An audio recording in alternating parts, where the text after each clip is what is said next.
ఓ రోజు సీతమ్మ తల్లి తన నుదుటిపై సింధూరం పెట్టుకుంటుంటే అది చూసిన హనుమంతుడు ఇదేంటి తల్లి అని అడుగుతాడు. సీతమ్మ తల్లి చిరునవ్వుతో ఇది సింధూరం నాయనా, దీని నుదుటిపై ధరిస్తే నా స్వామి ఆయుష్ పెరుగుతుంది అని చెప్తుంది.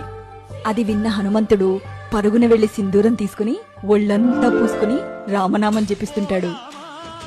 హనుమంతుడి ఆ రూపాన్ని చూసిన రాముల వారు ఏంటయ్యా హనుమా, ఒళ్లంతా ఈ సింధూరం ఏంటి అని అడుగుతారు. అందుకు హనుమంతుడు నా తల్లి సీతమ్మ కొంచెం సింధూరం నుదుటిపై పెట్టుకుంటేనే మీ ఆయుష్ పెరుగుతుందంటే నేనిలా ఒళ్లంతా సింధూరం పెట్టుకుంటే మీ ఆయుష్ ఇంకెంత పెరుగుతుందో గదా ప్రభు అని అమాయకంగా జవాబిస్తాడు. సంజీవని పర్వతాన్నే అరచేత్తో మోసిన నా హనుమ ఎంత అమాయకుడో. శ్రీరామ